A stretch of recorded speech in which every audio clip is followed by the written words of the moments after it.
أعوذ بالله من الشيطان الرجيم. بسم الله الرحمن الرحيم. الحمد لله رب العالمين، والصلاة والسلام على رسول الله سيدنا محمد وعلى آله وصحبه أجمعين. اللهم رب اشرح لي صدري ويسر لي أمري واحلل عقدة من لساني يفقه قولي. Alhamdulillah, sekali lagi kita banyak-banyak bersyukur kepada Allah Subhanahu Wa Taala kerana dengan inayah dan rahmat daripada Allah, kita masih lagi dapat merasai nikmat kehidupan di dunia ini yang bersifat sementara, tetapi penuh dengan kepelbagaian anugerah, nikmat kehidupan, kesihatan, makan minum, tempat tinggal. Dan kita tahu yang paling mulia di sisi Allah adalah nikmat iman, nikmat Islam yang kita panggil hidayat daripada Allah Subhanahu Wa Taala. InsyaAllah pada pagi ini kuliah subuh setiap pagi Ahad, InsyaAllah kita baca surah Abasa. Surah Abasa ni kalau kita tengok kebanyakan ulama kata, hampir sepakat kata surah Makkiyah, diturunkan semasa Nabi berada di Mekah sebelum dia berhijrah ke Madinah. Ada lebih kurang 42 ayat. Surah ni dinamakan surah Abasa dalam bahasa Arab. Abasa makna dia bermasa muka. Unik jugalah surah ni, nama surah bermasa muka. Kalau kita perhati, masa muka ni adalah satu sifat tabiat ataupun kebiasaan bagi kita manusia yang kadang-kadang dia menjadi dia menguasai kehidupan kita, terutamanya kadang-kadang saat kita sibuk, kita fokus tentang suatu perkara yang penting bagi kita, kemudian mari benda lain, mari perkara lain yang menyebabkan kita tak boleh nak fokus. Itu hasil kesannya masa muka. Dan surah ni sebagaimana kita tahu, Nabi kita Muhammad sallallahu alaihi wasallam dinasihati, ditegur oleh Allah Subhanahu Wa Taala. Sebenarnya ada hikmah yang begitu besar untuk kebaikan umatnya, di samping untuk terus memulia dan meninggikan kedudukan martabat Nabi kita Muhammad sallallahu alaihi wasallam. Secara umumnya kalau kita perhati surah Abasa juga, dia mempunyai tema utama yang penting sebagaimana surah-surah yang lain lah semasa diturunkan di Mekah sebelum hijrah, iaitu dia berkaitan dengan akidah, dia berkaitan dengan risalah dakwah yang dibawa oleh Nabi kita Muhammad sallallahu alaihi wasallam, dan dia juga menceritakan tentang akhlak yang mulia, terutamanya yang nak ditunjukkan tentang kita manusia ni sebenarnya sama di sisi Allah Subhanahu Wa Taala. Itu juga penting. Kita atas dunia ni kita dijarabkan oleh kekuasaan yang ada pada seseorang, oleh pangkat, oleh jawatan, kadang-kadang oleh keturunan.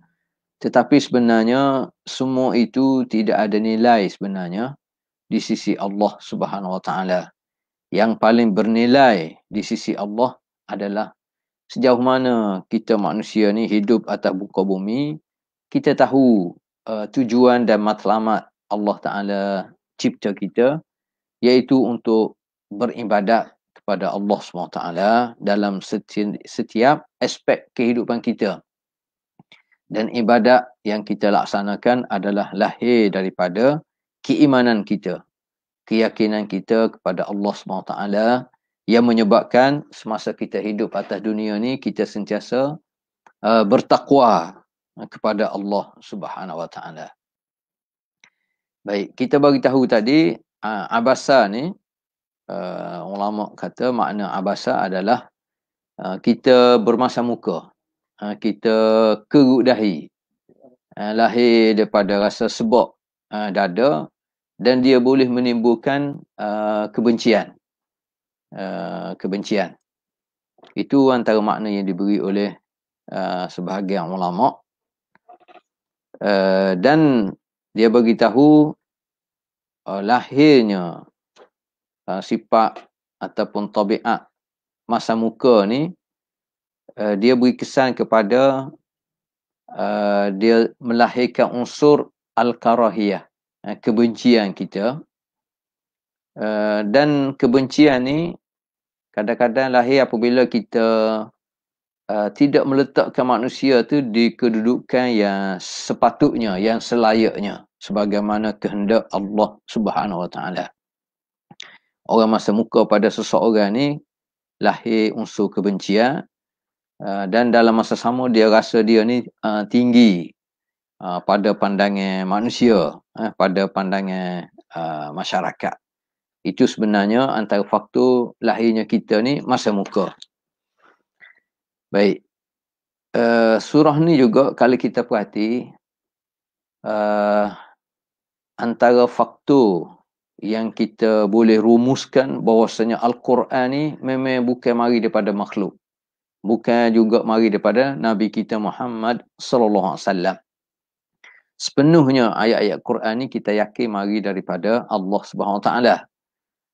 Antara buktinya, kalaulah ayat-ayat Quran ni ada unsur penglibatan Nabi kita Muhammad SAW, tentulah tidak ada ayat ni. Sebab ayat ni pada zahirnya dia menegur Nabi kita Muhammad SAW. Ini bukti, antara bukti jelas bahawasanya ayat-ayat Quran semuanya mari daripada Allah Subhanahu Wa Taala. Baik, dalam ayat Quran yang lain ada juga sebut kalimah abasa, abusan. Antaranya surah Al-Insan ayat 10.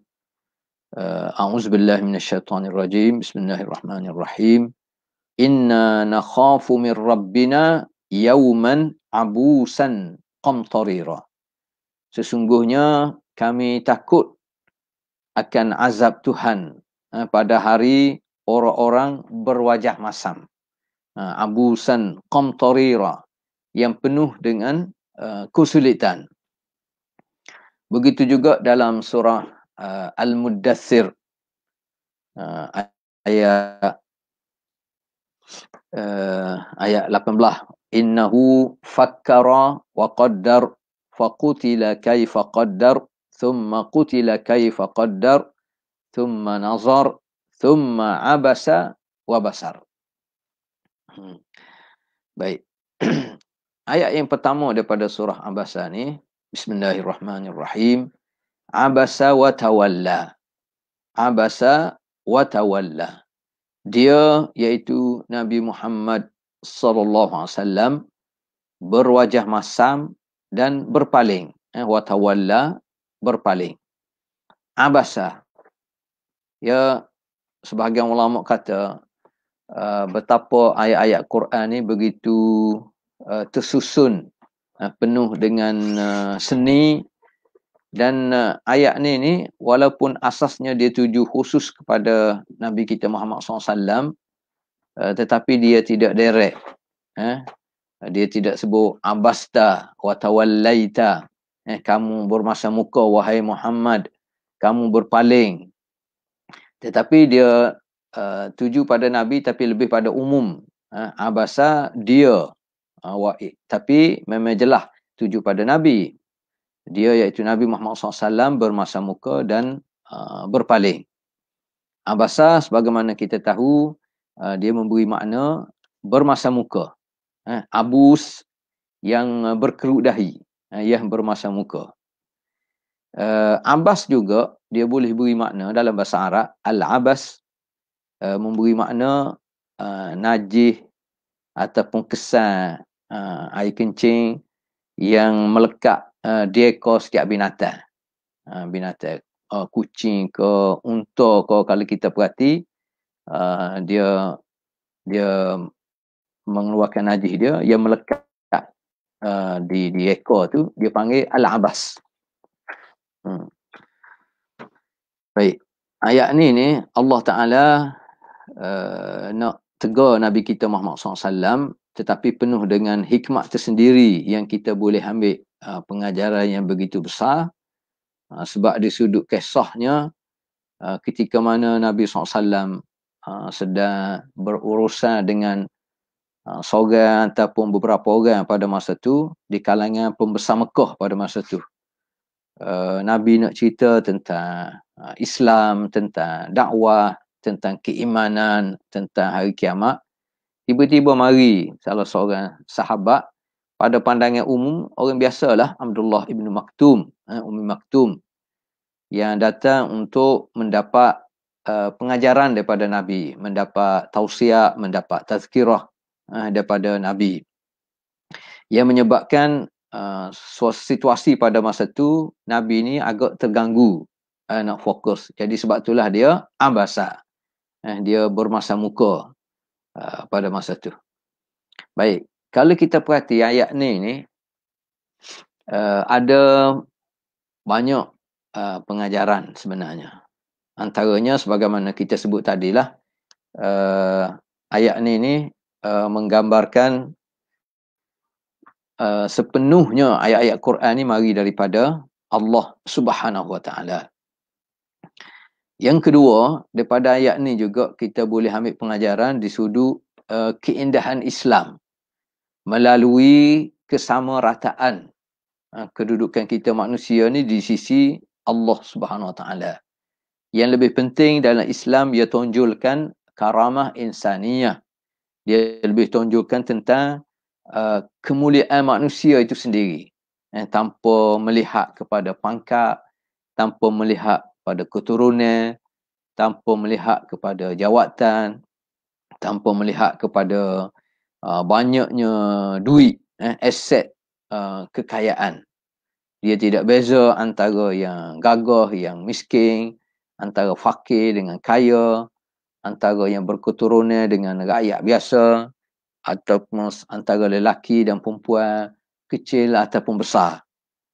Daripada ayat ni, itu yang pengajaran yang kita boleh ambil di sisi Al-Quran ini.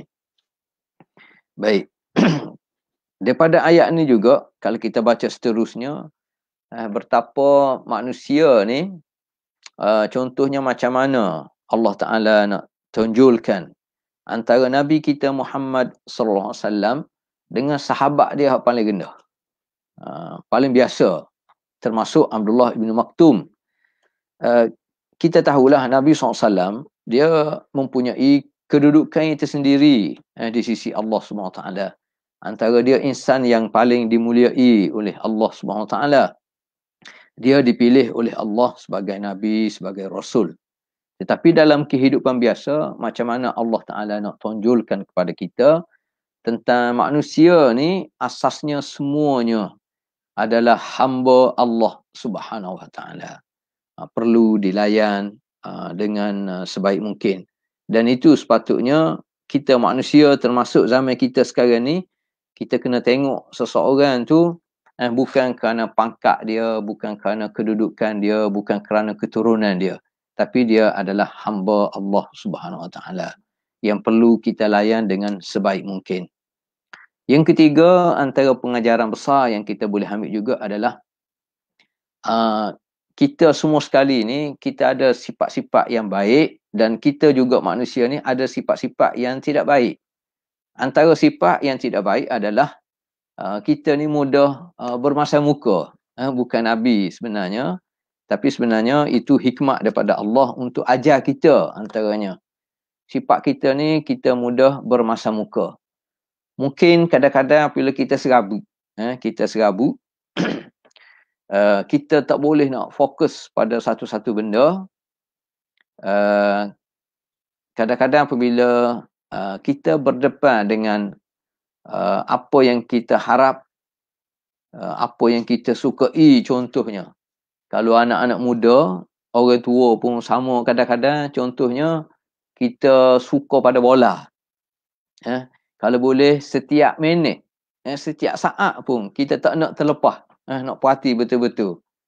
Tiba-tiba mari tamu ke, ketuk pintu rumah, jadi terganggu.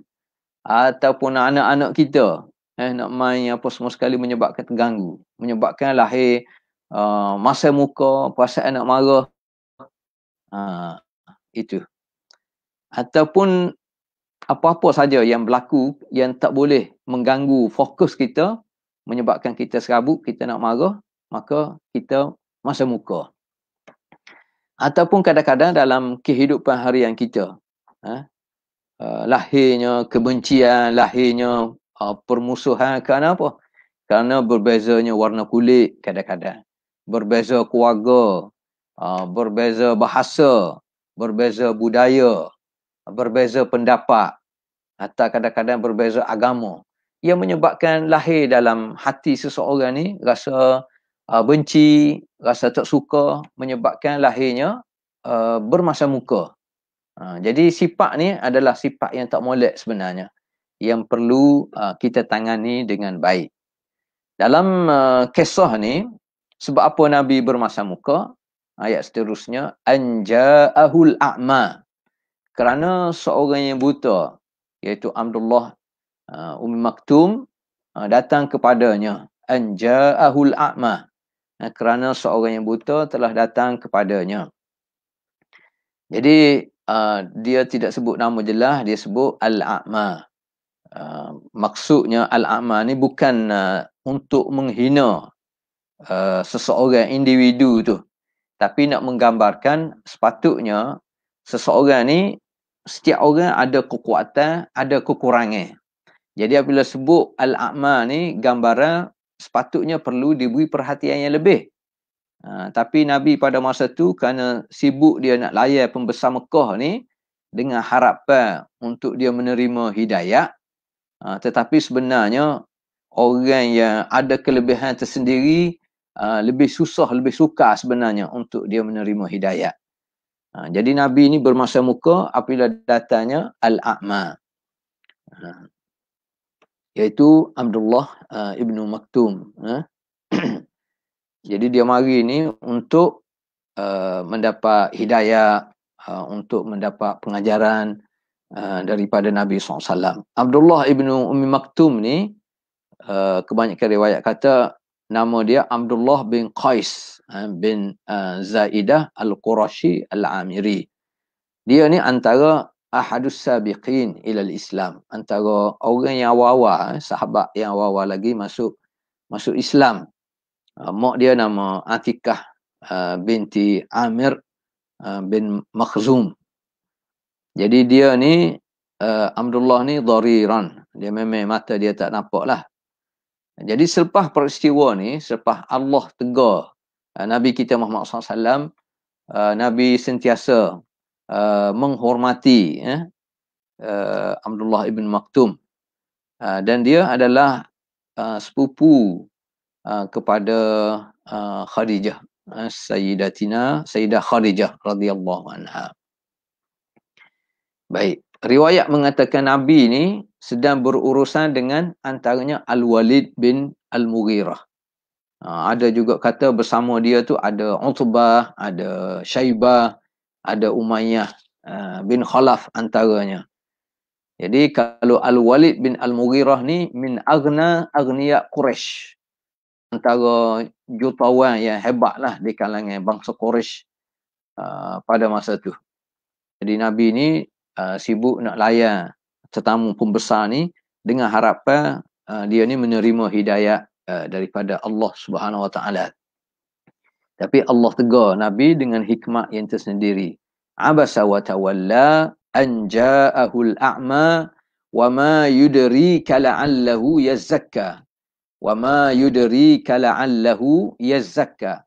Dan tahukah engkau wahai Muhammad, barangkali dia datang ini ingin untuk menyucikan diri dia daripada dosa.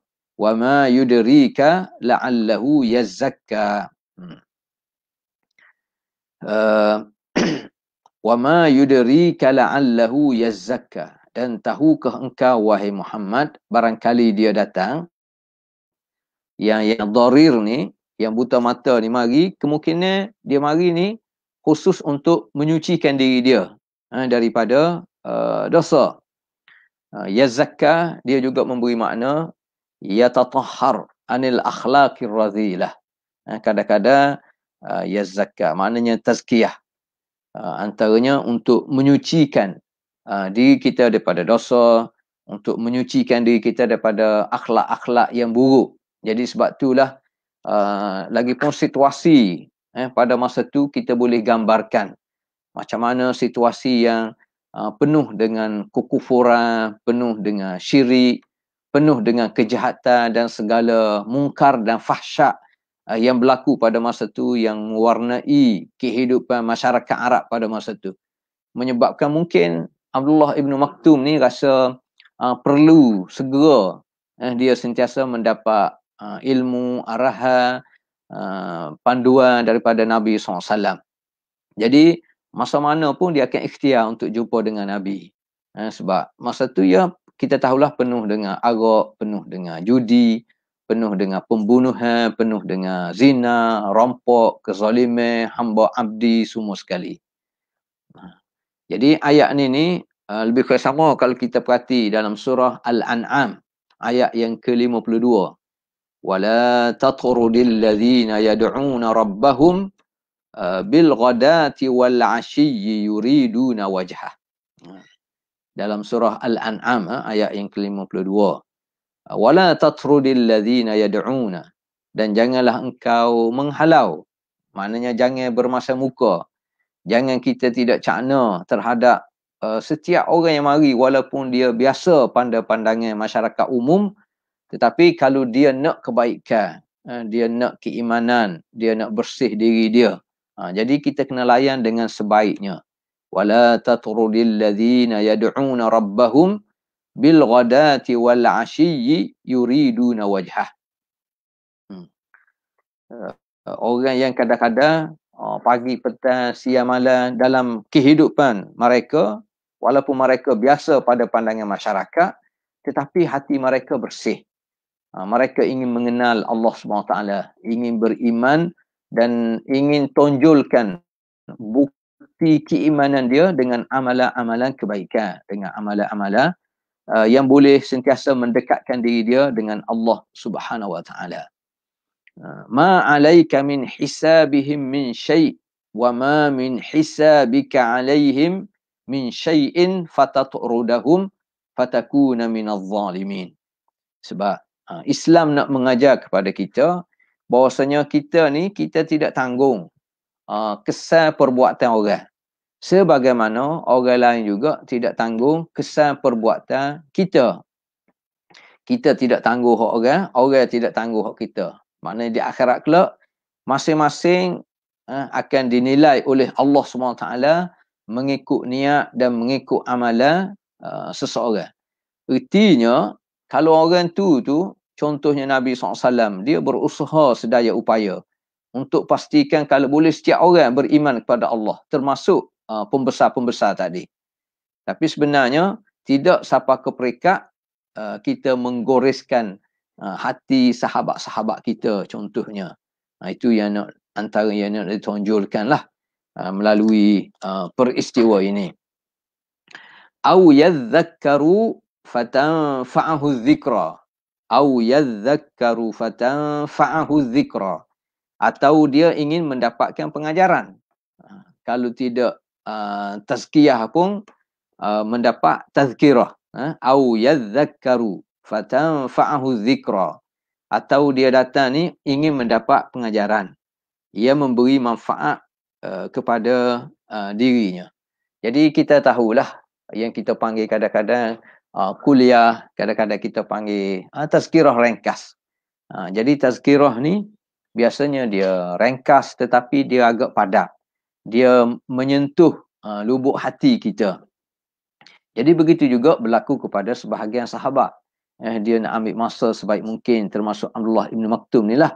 Jumpa Nabi paling kurang untuk mendapat tazkirah. Jadi tazkirah ni betul-betul dia boleh beri manfaat kepada jiwa seseorang. Dan memanglah Quran sendiri pun dia dipanggil az-zikr. Wa hadza dzikrun mubarakun anzalnahu. Dan ini, wa hadza, ini iaitu zikrun, peringatan, iaitu Quran.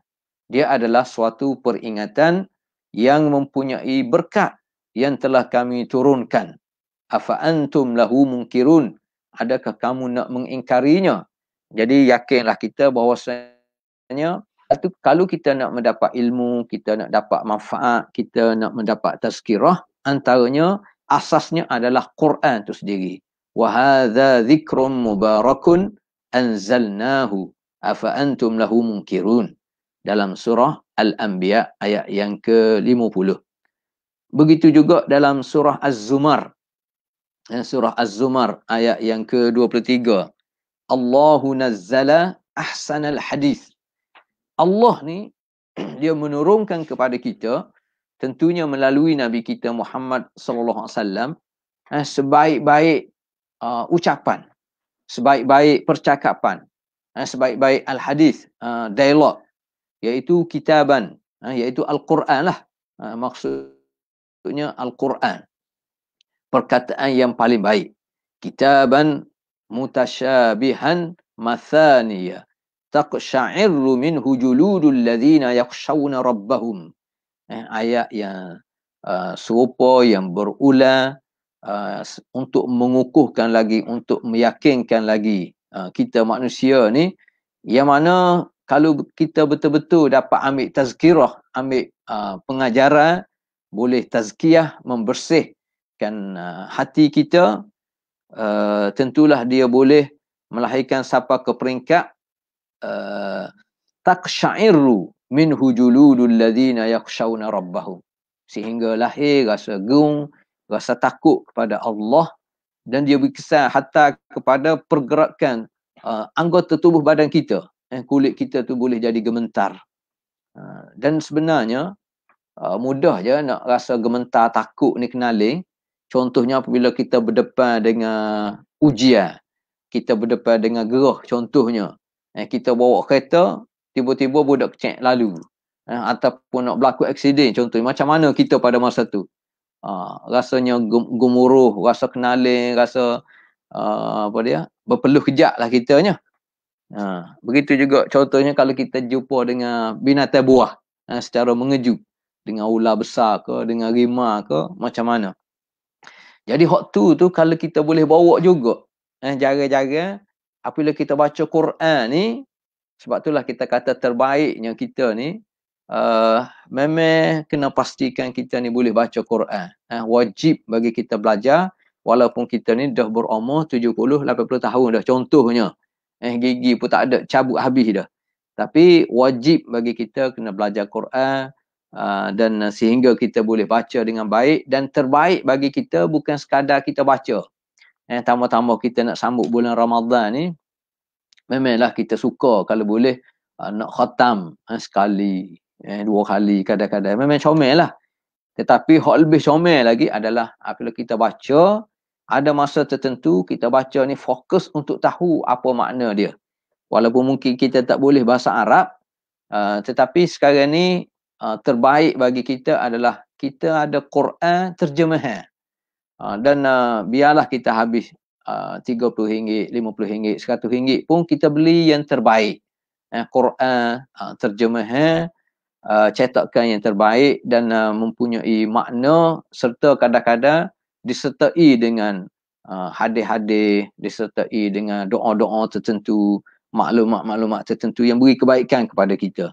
Jadi ada masa-masa kita cuba layani Al-Quran ni sebagaimana kita layan sesuatu yang kita minat lah. Jadi apabila kita ejah, kita ikhtiar supaya kita minat dengan Quran ni, apabila kita baca, kita tahu makna, ada masa-masa tertentu, tempat-tempat tertentu, ayat-ayat tertentu yang mudah menyentuh hati dan perasaan kita. Setiap orang memang dia ada ayat-ayat pilihan dia. Jadi hak mana menjadi pilihan dia tu, dia kena kerap baca, ulang dan tahu makna dia. Dengan harapan dia boleh menimbulkan. Sebab Nabi pun, kalangan para sahabat pun kadang-kadang dia menangis. Kalau tak boleh nak menangis pun, kita cuba-cuba jadi seolah supaya boleh menangis. Jadi sebagaimana pelakon filem kan, kadang-kadang dia ejah, dia ikhtiar, dia ada cara, jadi mudah dia nak menangis. Jadi kita pun bukan setakat dalam lakonan lah, kita dengan Quran, kita dengan Allah Ta'ala, kita kena ejah, kita kena ikhtiar. Ada masa-masa boleh mengalirkan air mata. Jadi ini penting, ini tazkirah. Au yadhakkaru fatanfa'ahu dhikra. Dan kita tahu Quran ni sebagaimana dalam surah Al-Qalam. Al-Qalam ayat 52, wa ma huwa illa dhikrun. Wa ma huwa illa dhikrun lil alamin. Quran ni tidak lain, dia merupakan peringatan kepada seluruh alam. Seluruh alam, enggak termasuk kita lah. Walaupun kita ni jauh daripada zaman Nabi 1400 tahun lebih dah. Kadang-kadang kita ni tak ada orang kenal pun. Itu lama dua, lama tiga. Ya pentingnya di langit tu kenal kedak kita. Jadi perlunya kita ni pada tazkirah, peringatan. Dalam surah Al-Mujadalah, Al-Mujadalah ayat yang ke-19 disebut, istahwadha alaihimus syaitan fa'ansahum zikrallah ulaika hizbus syaitan ala inna hizbas syaitani humul khasirun. Kadang-kadang kita ni jadi lupa, kita tak ingat pada Allah Ta'ala, tak ingat pada peringatan Allah Ta'ala, tak ingat pada hukum hakam. Kenapa? Kerana kadang-kadang kehidupan kita ni dikuasai oleh musuh kita. Antara musuh kita sebagaimana kita tahulah syaitan. Istahwadha alaihimus syaitan fa'ansahum zikrallah. Apabila kehidupan kita ni dikuasai oleh syaitan, kita nak tahu syaitan kuasai tak kuasai, antaranya mudah je. Kita ni lebih mudah terdorong nak buat baik ke, lebih mudah terdorong nak buat jahat. Itu je. Kalau hati kita ni lebih mudah terdorong nak buat jahat, mana kita dikuasai oleh musuh kita, antaranya syaitan. Ataupun kita berdepan dengan situasi yang kita tak berapa suka. Orang yang tak sependapat dengan kita, contohnya. Kadang-kadang bukan setakat bermasa muka, orang beri salam pun tak sejawab. Ini contoh. Orang panggil perangai tak molek hak dalam kita. Walaupun kadang-kadang kita ni pakai piyah. Kita pakai piyah, kita pakai jubah. Tetapi kalau sesama Islam, hanya kerana berbeza pandangan. Itu sifat uduh sebenarnya yang ada pada kita. Kita nak zahir, kita ni molek. Kita pakai piyah, kita pakai serban, kita pakai jubah. Tetapi dalam kita melayan manusia, ia hanya berbeza warna kulit. Ia hanya berbeza budaya.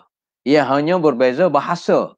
Ia hanya berbeza pandangan kita dalam situasi tertentu, dalam perkara tertentu. Tetapi kerana kita dikuasai oleh syaitan, kerana perangai huduh tu masih melekat dalam jiwa kita, menyebabkan kita bermasa muka watawallah, dan kita berpaling. Kita jumpa dengan seorang yang kita tak suka, kadang-kadang paling selalu.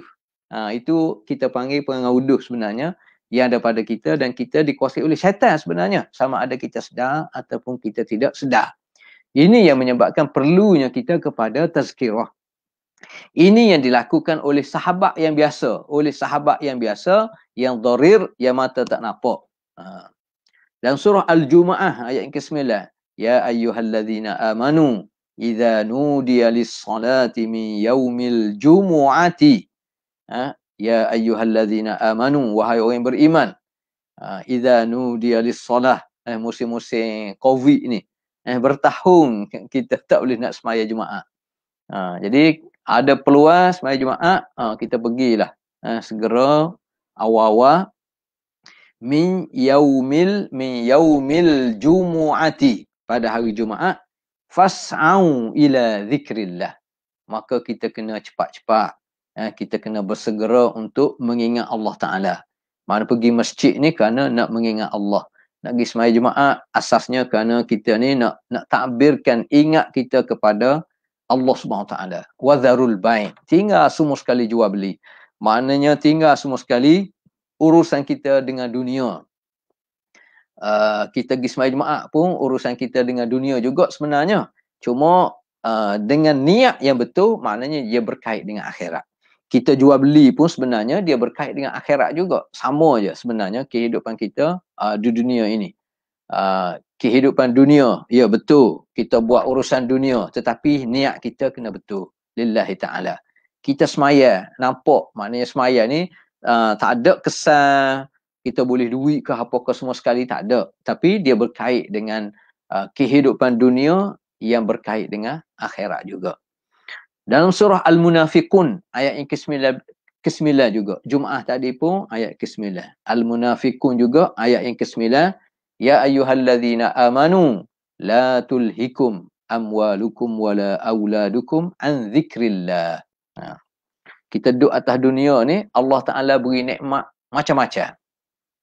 Nikmat sihat, nikmat boleh makan, nikmat boleh jalan, nikmat saing ramah, nikmat kekayaan, nikmat harta benda, semua nikmat belaka. Termasuk harta benda dan anak-anak. Tapi tidak sampai melalaikan kita daripada mengingat Allah Subhanahu Wa Taala. Tidaklah kerana kita ni sayang sangat kepada anak-anak kita ni, kita layan belaka. Sehingga kita melakukan benda-benda yang boleh mendatangkan dosa. Kerana sayangnya kita pada anak-anak ni, contohnya kita sanggup ambil harta benda, kita sanggup berurusan dengan riba ke, kita sanggup ambil rasuah ke. Kerana apa? Kerana nak memenuhi keperluan anak-anak ataupun isteri-isteri kita contohnya. Ini tak boleh, menyebabkan kita lalai daripada mengingati Allah SWT. Nak rayaknya pentingnya tazkirah antaranya. Jadi inilah pengajaran besar yang kita boleh ambil daripada ayat ni, daripada kisah ni. Au yadhakkaru. Lah ni kita nak jumpa dengan Nabi, tak ada lah. Tetapi kita boleh jumpa dengan Tok Alim. Dan Tok Alim ni tak semesti dia ngaji bidang syariah saja. Tok Alim ni kadang-kadang dia ngaji bidang keuangan, dia ngaji bidang pertanian, dia ngaji bidang apa saja pun yang boleh menambahkan ilmu, yang mana dengan ilmu tu dia boleh mendekatkan diri kita kepada Allah Ta'ala. Tentunya yang paling utama ilmu yang berkaitan rapat dengan Quran lah. Dan Tok Alim pula, Tok Alim yang kehidupan dia tu sama dengan ilmu yang ada pada dia. Ini penting juga, sebab ada juga yang kita panggil ulama asu, ulama jahat, yang menggunakan ilmu untuk kepentingan peribadi, untuk kepentingan kelompok saja. Itu penting. Amma manistaghna, ayat yang kelima, amma manistaghna. Adapun orang yang merasa dirinya serba cukup. Kalau zaman dulu, zaman Nabi, kisah ni kan, pembesar-pembesar Quraisy lah. Pembesar Quraisy, termasuk Al-Walid bin Al-Mughirah tadi. Dia ni antara min aghniya Quraisy. Antara dia ni pembesar, dan dia ni antara jutawan lah kita panggil, jutawan. Dia tak perlu dah kepada harta benda. Bahkan duit dia, aset dia, dia tak tahu dah nak buat apa dia. Sebagaimana kita tengok dunia sekarang ni lah. Orang ni apabila dah terlalu kaya, dia tak erti dah nak buat macam mana. Akhir sekali dia buat benda-benda yang nampak sangat pembaziran. Kadang-kadang nampak sangat kebodohan yang melampau. Tapi kadang-kadang ya, kita nak marah sangat pun orang akan kata pada kita sebab mung tak ada duit. Betul juga kadang-kadang. Jadi kita pun nak kata pada orang pun, kita orang panggil berambi lah. Cuma kita boleh tengok pengajaran untuk kita. Kita sekarang ni mungkin kerana kita tak ada duit, jadi kita tidak buat.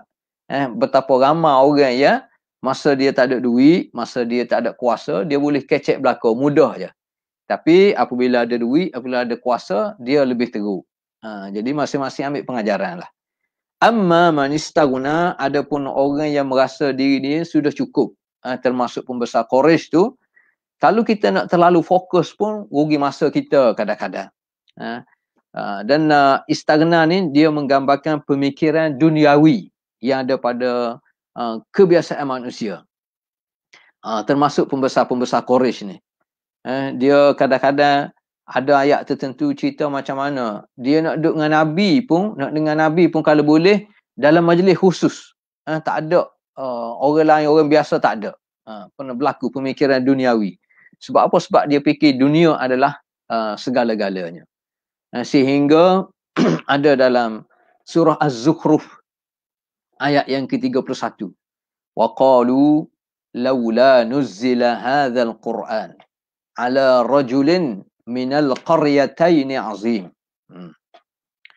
Jadi pembesar Quraisy pada masa itu, termasuk Al-Walid bin Al-Mughirah ni, dia mikir, kalaulah Nabi Muhammad ni dipilih oleh Allah sebagai Nabi, kenapa dia tak pilih orang lain?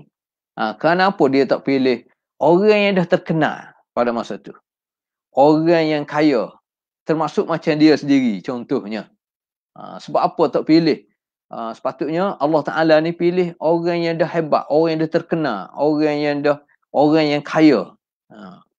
Paling kurang, waqalu laula nuzzila hadzal Qur'an. Kenapa Quran ni tidak turun ala rajulin, pada orang yang paling kurang minal qaryataini azim. Orang yang masyhur di sekitar Mekah ni. Sama ada Mekah, sama ada Taif pada masa tu.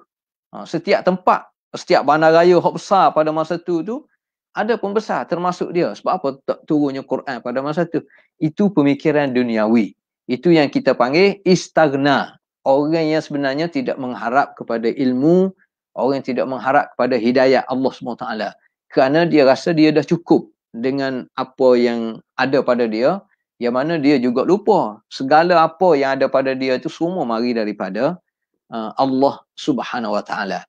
Jadi pemikiran dunia ni yang nak tengok seseorang tu, kedudukan tu berdasar kepada apa yang dia ada. Minaz zahabi wal fiddati wal amwal. Mah banyak mana, perak banyak mana, aset banyak mana. Jadi sepatutnya kalau termasuk kenabian ni turun kepada orang macam ni lah. Jadi orang macam ni dia tidak harap sangat kebaikan, sebab dia rasa dia dah cukup lah. Fa anta lahu tasadda. Orang macam ni maka engkau wahai Muhammad memberi perhatian yang lebih kepadanya. Fa anta lahu tasadda. Maknanya kalau boleh dalam majlis yang tertutup contohnya, dalam majlis tak ada orang lain kecuali nama-nama tertentu ni. Jadi hak ni yang kamu beri perhatian, kamu nak mendekatkan diri, hati kamu tu, jiwa kamu tu tertarik. Jadi apabila mari orang lain, kamu bermasa muka. Wa ma 'alaika alla yazakka. Padahal tidak ada kesalahan ke atas dirimu kalau dia tidak menyucikan diri dia. Bahkan tidak ada masalah kalau dia nak beriman, alhamdulillah. Kalau dia tak nak menyucikan diri dia tak nak beriman, tidak ada masalah.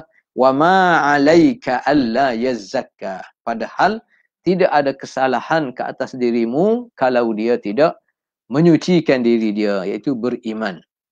Ya, sebab kita tahu kita boleh ikhtiar, kita boleh usaha, dan di sini kita boleh ambil pengajaran.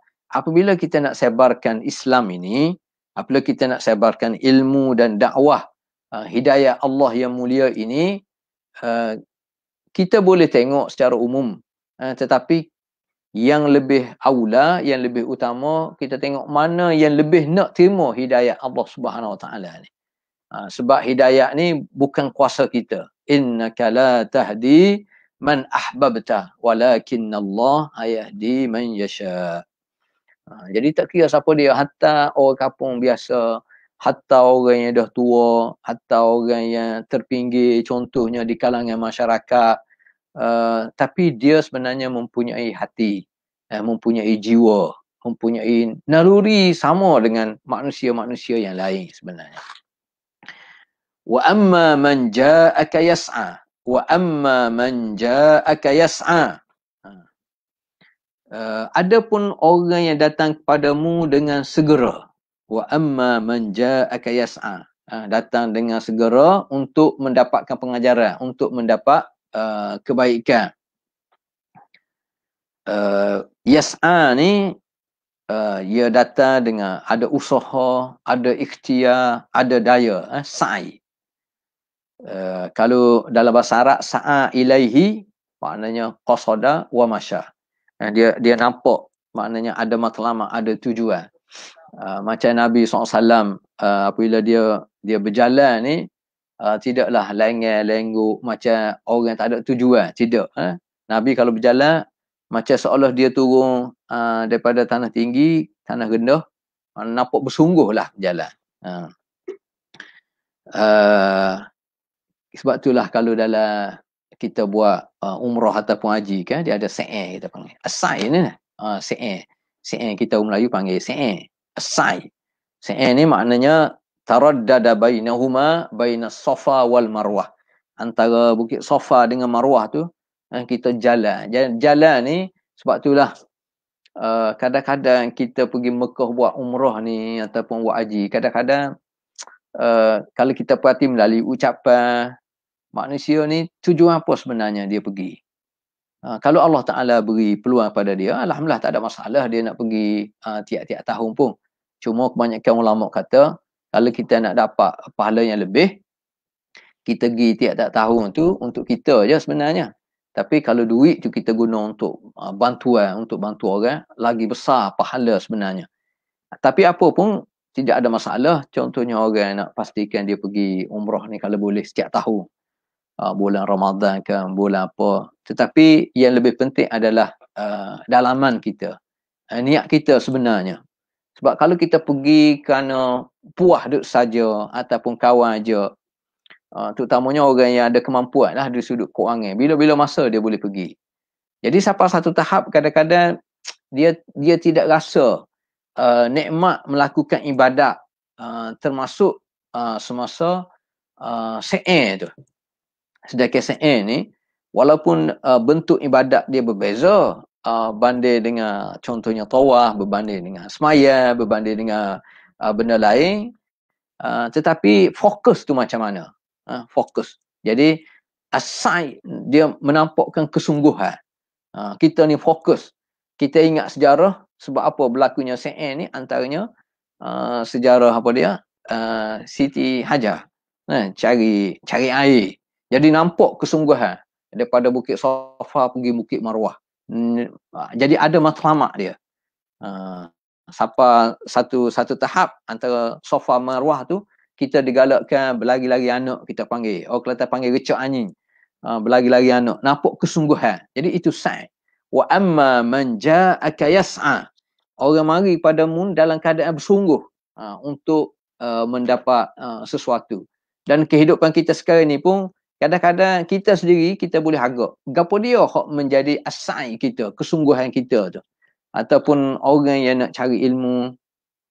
Macam contohnya dalam surah Yasin ayat yang ke-20. Wa ja'a min aqsal madinati rajulun yas'a. Daripada pinggir Madinah, bandar tu, mari seorang lelaki yas'a dalam keadaan bergegas, kita panggil bersungguh. Qala ya qaumi tabi'ul mursalin. Benda hak dia nak rayaknya, dia takut dia mati dulu ke, dia takut orang lain mati dulu ke. Jadi dia mari dalam keadaan bergegas nak rayak benda besar. Hak terbaiknya kita manusia ni ikut orang yang diutus oleh Allah SWT yang kita panggil rasul-rasul.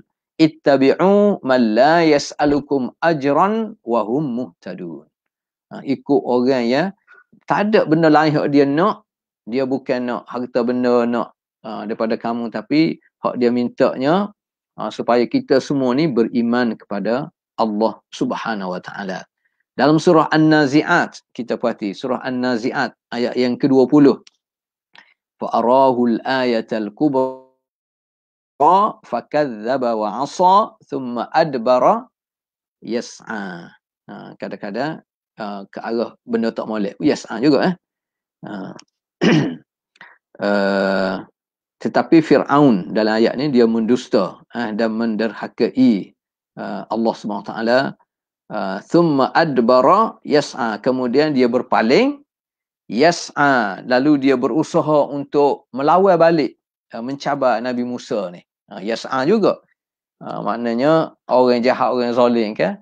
Kadang-kadang kita cerita tentang kebaikan, kita cerita kehidupan kita ni kena ikut peraturan, kena ikut keputusan, kena tepati janji, kena diberi tanggungjawab, tugas ke apa semua sekali kena laksana tanggungjawab tersebut. Tapi kadang-kadang dia tidak dengar, bukan setakat tidak dengar, berpaling muka, dia rancang pula yas'a untuk buat tindakan-tindakan yang tak sepatutnya. Wa huwa yakhsha. Jadi kadang-kadang orang yang nak kebaikan, kebajikan ni, wa huwa yakhsha. Dia datang dengan perasaan takut kepada Allah SWT. Ini penting juga, berkaitan dengan hati kita. Dan ini antara sifat yang terpuji lah. Rasa gerung, rasa takut kepada Allah SWT. Fa'anta anhu talaha. Fa'anta anhu talaha. Tapi engkau pada masa tu mengabaikannya. Kalau kisah khusus apa yang berlaku. Ini semua pengajaran, dan sebenarnya peristiwa ni adalah hikmah tertentu Allah Ta'ala dengan kehendak dia, dengan masyiah dia, sebenarnya untuk kita sebenarnya. Talaha. Maknanya pada masa tu Nabi abailah kedatangan Abdullah ibnu Maktum tu. Kalla innaha tazkirah. Kalla innaha tazkirah. Sekali-kali jangan begitu. Sesungguhnya ajaran-ajaran Allah ini adalah suatu peringatan.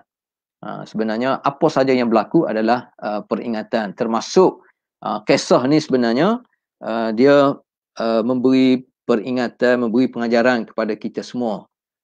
Betapa kita ni dalam berurusan dengan manusia khususnya, sebaik-baiknya kita tak boleh pilih bulu lah. Wala yajrimannakum syana'anu qaumin ala alla ta'dilu i'dilu huwa aqrabu littaqwa.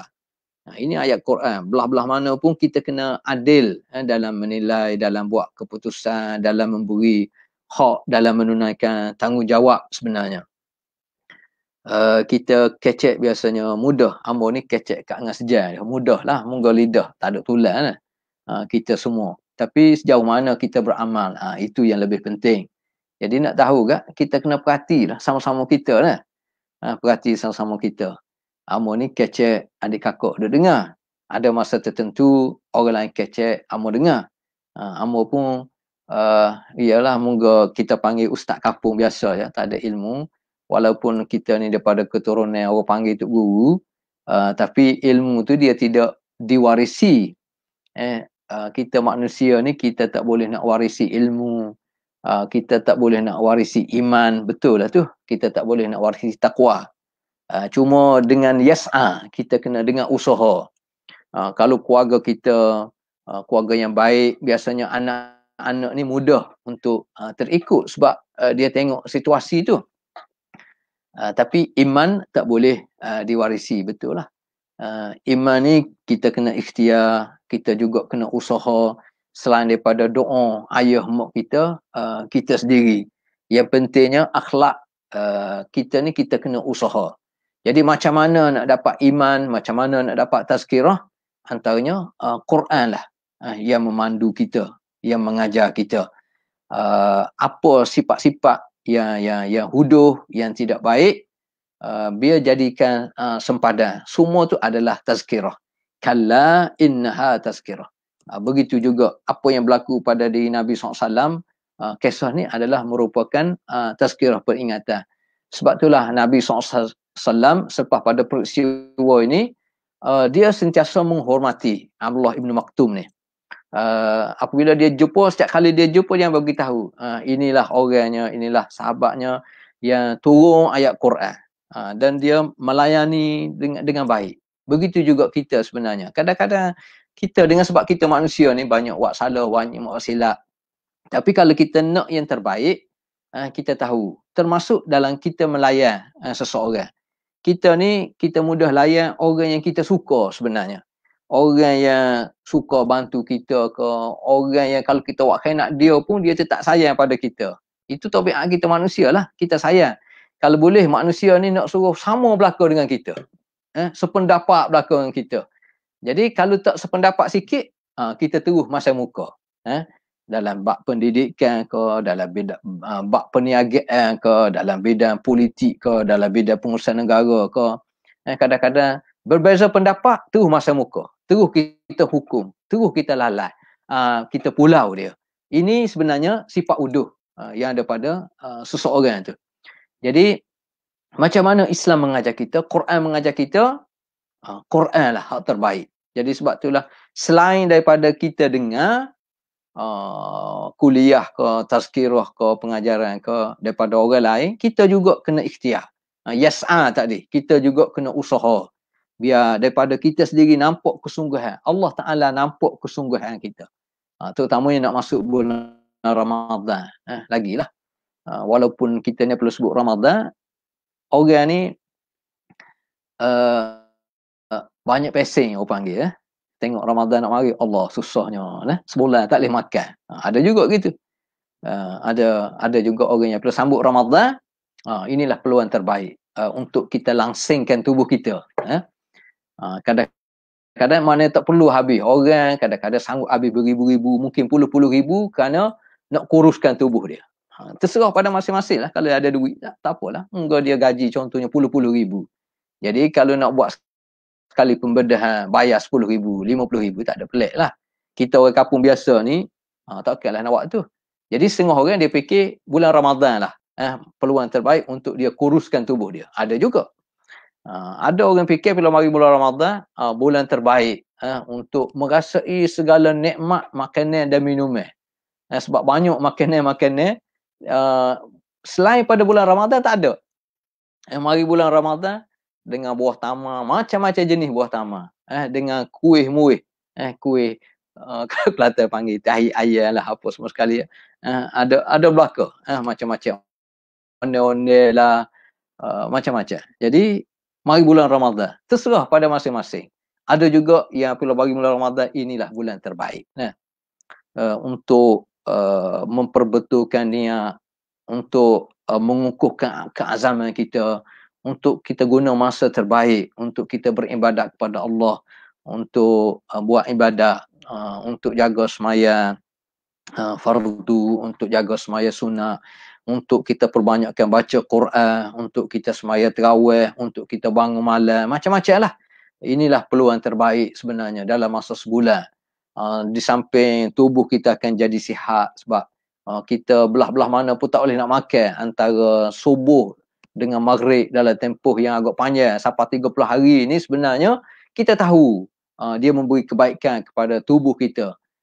Dia menstabilkan emosi kita. Dia boleh menambahkan semangat amalan kita dan sebenarnya akhirnya untuk melahirkan kita ni manusia yang bertakwa. Itu sebenarnya. Jadi kalla innaha tazkirah.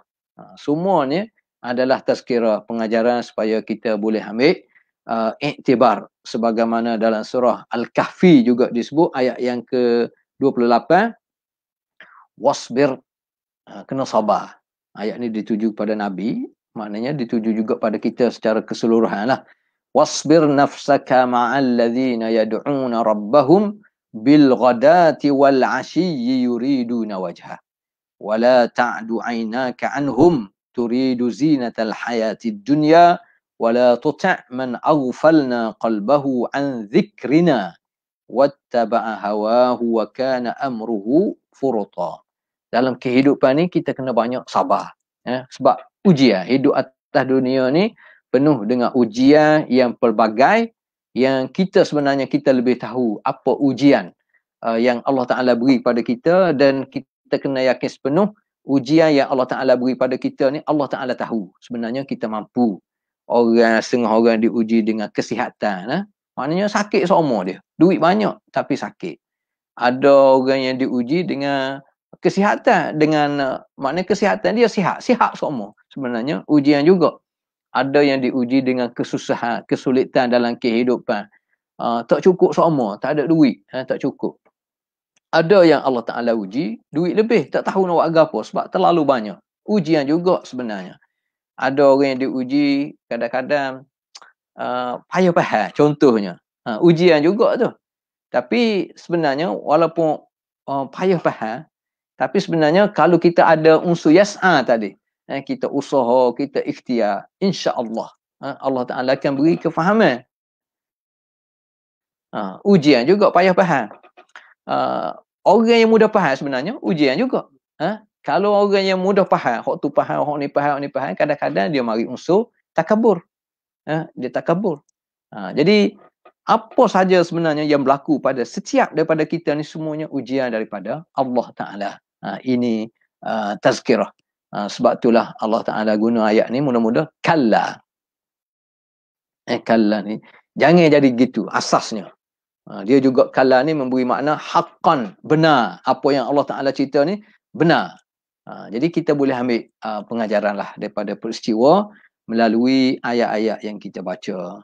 Jadi tak sempat lah kita nak perhabis 40 ayat. Jadi pada kita berhenti setakat ni dulu. Semoga semua dapat memberi manfaat lah kepada kita. Sebagaimana adik kakak sentiasa doa untuk Amr. Amr juga doa kepada adik kakak. Walaupun mungkin kita tidak kenal. Kalau dalam ni ada hak nama Aini, ada hak nama Juri, ada nama Nur Faizah, ada nama Muhammad Asri, ada nama Sakinah, ada nama Sirdin, ada nama Rosaini, ada nama Imana, ada nama Abu Rais, Abu ayah, Rais ketua, ada nama Isabella, ada nama Siti Ragaya, ada nama Alias, ada nama TN, Tuan Luqman. Ada nama Ustaz ni Umar ada juga.